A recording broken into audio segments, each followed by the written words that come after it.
بسم اللہ الرحمن الرحیم۔ بسم اللہ الرحمن الرحیم۔ الحمد للہ والصلاة علی اہلہا۔ عزیز طلبہ، السلام علیکم ورحمۃ اللہ وبرکاتہ۔ شرح الامہ اول درس نمبر 109 میں مستحبات احتضار پر گفتگو ہوگی، یعنی جان کنی کی حالت میں جو انسان ہو اس کے ساتھ جو مستحب کام ہیں تو ان کو بیان کیا جائے گا۔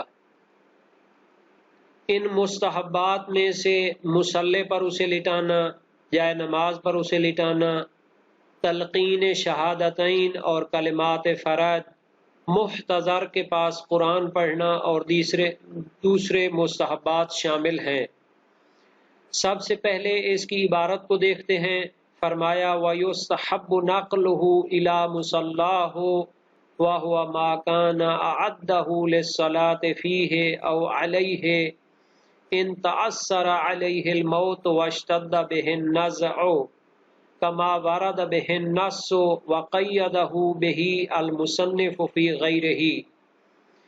اس عبارت کا معنی یہ ہے کہ جو شخص جان کنی کی حالت میں ہو مستحب ہے اسے نقل کرنا الی مصلی ہو، جائے نماز پر۔ یہ مصلی کیا ہوتا ہے، جائے نماز کیا ہوتی ہے؟ وَهُوَ مَا كَانَ أَعَدَّهُ لِلصَّلَاةِ فِيهِ أَوْ عَلَيْهِ، وہ جگہ ہے جس کو اس نے تیار کیا تھا۔ اعد یعد، اعداد کا معنی ہوتا ہے تیار کرنا۔ للصلاۃ فیہ، اس میں نماز پڑھنے کے لیے اسے تیار کیا تھا۔ او علیہ، یا اس جگہ کو اس نے تیار کیا تھا تاکہ اس کے اوپر نماز پڑھے۔ تو اگر چھت والی جگہ ہو تو اس کے اندر وہ نماز پڑھتا ہے، اور اس کو اس نے مشخص کیا ہوا تھا کہ وہ گھر میں مستحب نمازیں بھی اس میں پڑھے۔ او علیہ، یا پھر اس کے اوپر چھت نہیں ڈالی بلکہ ایک جگہ کو معین کیا ہوا ہے تاکہ اس میں نمازیں پڑھے، تو اس کے اوپر جناب علی لے کر جائیں گے اس کو۔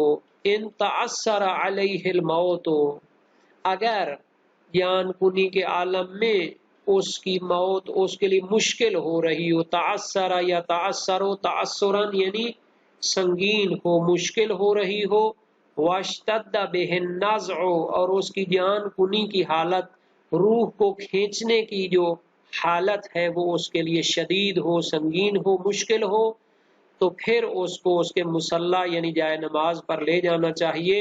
کما ورد بہ النص، جیسا کہ اس پر روایت آئی ہے معصومین کی طرف سے، نص وارد ہوئی ہے، منقول ہے، تو پھر یعنی اس کا معنی یہ ہو گیا کہ جان کنی کی حالت میں مصلی پر لے جانا یہ اس یعنی چیز کے ساتھ مشروط ہے کہ اگر اس کی موت سنگین ہو رہی ہو، جان کنی کی حالت سخت ہو رہی ہو، تو اس کو وہاں لے جانا چاہیے۔ وَقَيَّدَهُ بِهِ، اور اس حکم کو، اس مستحب کو مصنف نے اسی چیز کے ساتھ مقید کیا ہے، مشروط کیا ہے، فی غیرہ، لمع کے علاوہ دوسری کتابوں میں اسی چیز کے ساتھ انہوں نے مشروط کیا ہے۔ تو اب معلوم ہوا کہ یہ جو پہلا مستحب ہے اسے مصلی پہ لے جانے کا، تو یہ مشروط ہے کہ اگر اس کی جان کنی کی حالت سنگین ہو تو پھر اسے لے جانا مستحب ہے۔ اور فیہ اور علیہ کی جو ضمیریں ہیں یہ جائے نماز کی طرف لوٹتی ہیں، اور فیہ میں ظرفیت ہے اور علیہ میں استعلاء اور بلندی ہے۔ تو یہ جو ہے نا جی دو قسم کی گویا کہ جائے نماز ہو سکتی ہے۔ اگر اس کے اوپر چھت ہو تو فیہ ہو جائے گا، اور اگر اس کے اوپر چھت نہ ہو تو پھر وہ ہو جائے گا اس کے اوپر نماز پڑھنا۔ تو مصنف نے لمع کے علاوہ دوسری کتابوں میں اس کو مشروط کیا ہے۔ اب ہم ان روایات کی طرف بھی اشارہ کریں، یعنی مصلی سے مراد وہ جگہ ہے جس پر وہ بکثرت نماز پڑھتا ہے، جس میں یا جس کے اوپر، اور جس کو اس نے نماز کے لیے بنایا ہو۔ اب یہ جب شدت ہو اس کی جان کنی میں تو اس کے ساتھ مخصوص ہے، اس کی روایت صحیحہ عبداللہ بن سنان کوفی امام صادق علیہ السلام سے ہے، فرمایا اذا عثر علی المیت موتہ ونزعہ قرب الی مصلاہ الذی کان یصلی فیہ، اگر موت اور جان کنی کی حالت سنگین ہو تو پھر اسے نماز والی جگہ پہ قریب کریں جس میں وہ نماز پڑھتا تھا۔ مزمرہ زرارہ میں ہے اذا اشتد علیہ النزع فضعہ فی مصلاہ الذی کان یصلی فیہ او علیہ۔ تو یہ جو شہید ثانی نے مصلی کے معنی میں فیہ اور علیہ کا لفظ لیا تھا، یہ زرارہ کی روایت سے تھا۔ اور یہ روایات جو ہیں یہ ابواب احتضار باب نمبر 40 میں موجود ہیں۔ حریث بن عبداللہ سجستانی، میں اس کو کہتا ہوں بلوچستانی پاکستانی، تو اس کا بیان ہے کننا عند ابی عبداللہ علیہ السلام فقال له رجل ان اخی منذ 3 ایام فی الناس وقد اشتد علیہ الامر فادعوا له۔ ہم امام صادق علیہ السلام کے پاس ایک شخص نے عرض کی کہ میرا بھائی 3 دنوں سے جان کنی کی حالت میں ہے اور موت اس کے لیے سنگین ہو گئی ہے، دعا فرمائیے۔ فرمایا اللہم سہل علیہ سکرات الموت ثم امر وقال، پھر امام نے اسے امر دیا کہ حولوا فراشہ الی مصلاہ الذی کان یصلی فیہ، اس کو اس جائے نماز پر لے جاؤ جہاں پر وہ نماز پڑھتا تھا، فإنہ یخفف علیہ ان کان فی اجلہ تاخیر، اگر اس کی موت میں تاخیر بھی ہو تو بھی اس پر آسانی پیدا ہو جائے گی، ان کانت منیتہ فقد حضرت فإنہ یسہل علیہ، اور اگر اس کی موت حاضر ہو چکی ہے تو پھر آسانی سے اس کی جان نکل جائے گی۔ تو شہید اول نے جو مطلقاً کہا تھا کہ ہر میت کو اس کی جائے نماز پر لے جائیں، تو یہ محقق ہلی اور علامہ ہلی نے بھی کہا ہے، لیکن روایات وہ مشروط ہیں۔ اچھا جی، صلاۃ فی ہے تو باقاعدہ مکان بنا ہوا ہو، اور علیہ جیسے کوئی کیا ہوتا ہے جائے نماز وغیرہ رکھی ہو، لیکن کوئی خاص جو ہے نا جی جگہ اس نے معین نہ کی ہو۔ دوسری کتابوں میں شہید اول نے بھی اسی طرح کہا ہے جیسا شہید ثانی نے اس کی وضاحت کی ہے۔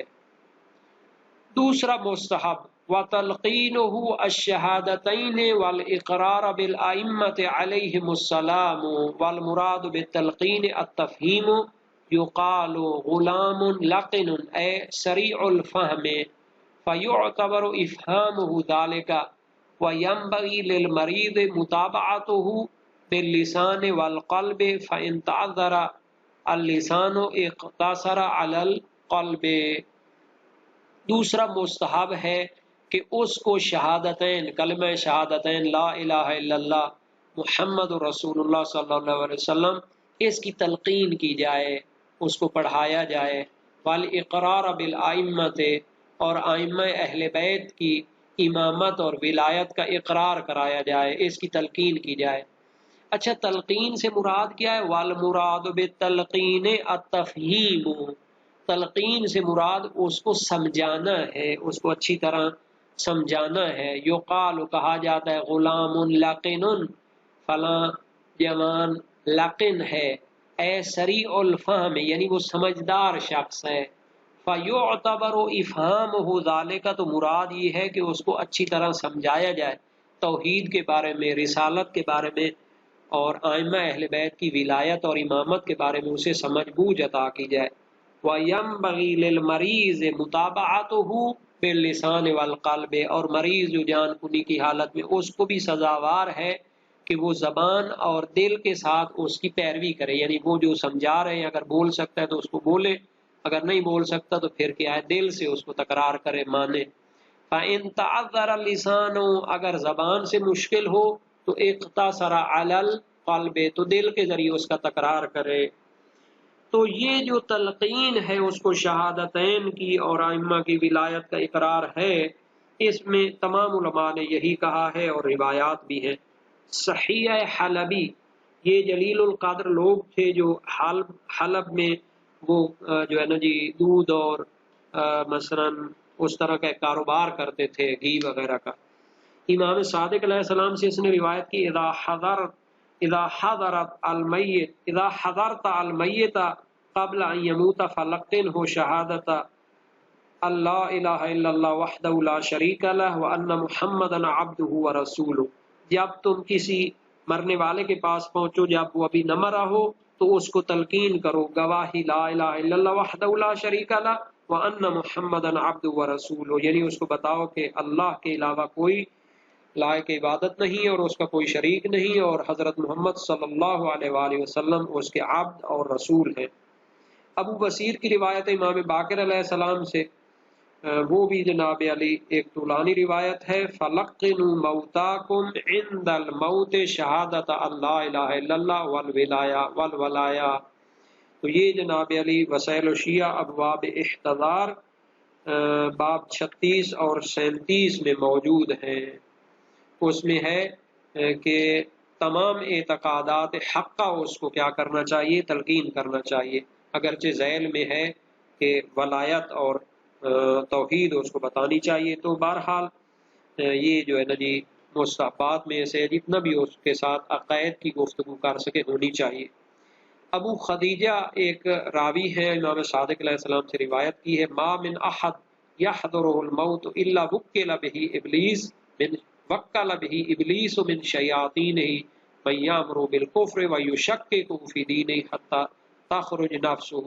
جب بھی کوئی مرنے لگتا ہے تو شیطان ابلیس اپنے شیطانوں کو اس پر کفر اور شک کو ڈالنے کے لیے موکل کرتا ہے.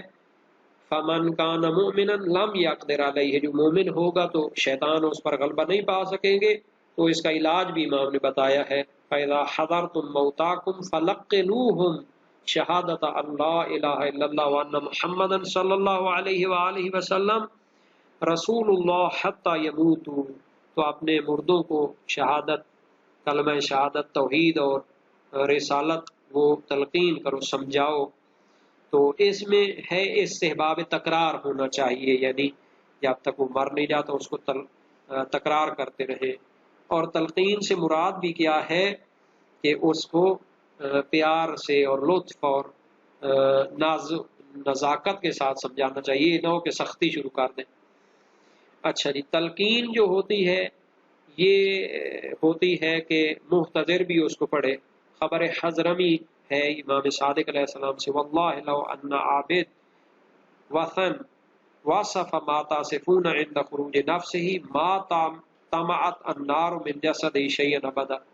اگر کوئی بت پرست بھی جو ہے نا جی کلمہ شہادتین کو کہہ دے مرتے وقت تو جہنم یا آگ اس کے جسم کو نہیں چھوئے گی. اور نبوی میں ہے من کان آخر کلامہ لا الہ الا اللہ دخل الجنت، جو بندہ آخر میں کلمہ پڑھ کے مرے گا تو جنت میں داخل ہوگا. یہ ساری روایات مشہور ہیں اور باب نمبر 36 میں موجود ہیں ابواب احتضار وسائل الشیعہ میں. تو یہ ہو گیا تلقین کرنے کے بارے میں. اب ہم آتے ہیں بعد والا جو مستحب ہے،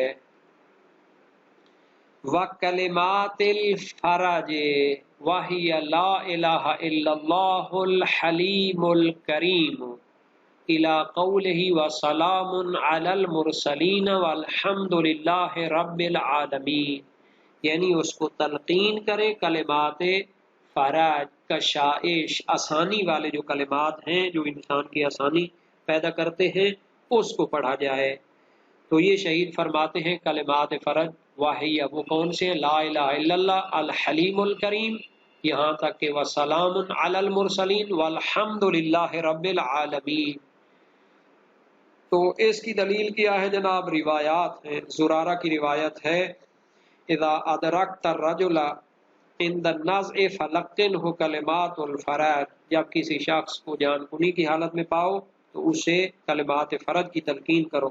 لا الہ الا اللہ الحلیم الکریم، لا الہ الا اللہ العلی العظیم، سبحان اللہ رب السماوات السبع ورب الارضین السبع وما فیہن وما بینہن ورب العرش العظیم والحمد للہ رب العالمین. یہ روایت باب نمبر 38 میں ہے. اور حلبی کی روایت امام صادق علیہ السلام سے، رسول اکرم ایک شخص کے پاس پہنچے بنی ہاشم میں سے، وہ فوت ہو رہا تھا تو نبی اکرم نے اسی طرح اس کو تلقین فرمائی. اور فقالہا اس نے اس کو کہا، فقال رسول اللہ الحمدللہ الذی استنقذہ من النار، اب جب اس مرنے والے نے یہ کلمات فرد کہہ لیے ہیں تو پھر جہنم سے بچ جائے گا۔ اور شیخ مفید اور ایک جماعت نے فرمایا ہے کہ تحمید سے پہلے کہے وسلام علی المرسلین، اور کلمات فرد کی روایات میں قدر اختلاف بھی ہے، تو ان میں جمع کرنا اس طرح ہے کہ تخیر ہے، جو بھی ان میں سے کہیں وہ بہتر ہے۔ وَيَنبَغِي أَن يَجْعَلَ خَاتِمَةَ تَلْقِينِهِ لَا إِلَٰهَ إِلَّا اللَّهُ، اور سزاوار ہے کہ اپنی تلقین کا اختتام کلمہ لا الہ الا اللہ قرار دے۔ یہ جو ہے نا جی سزاوار ہے، مستحب میں مستحب ہے۔ فَمَنْ كَانَ آخِرُ كَلَامِهِ لا الہ الا اللہ دخل الجنت، جس شخص کا آخری کلام مرنے سے پہلے آخر میں وہ لا الہ الا اللہ کہہ رہا ہوگا تو وہ سیدھا جنت میں جائے گا، چونکہ وہ جو نبی اکرم کی روایت ہے اس میں یہی ہے۔ تو یہ وہ مستحبات ہیں جو احتضار کی حالت میں بیان ہوئے ہیں، ان کی تفصیل بیان ہو چکی، انشاءاللہ باقی جو چیزیں ہیں ان کو بعد میں ذکر کیا جائے گا۔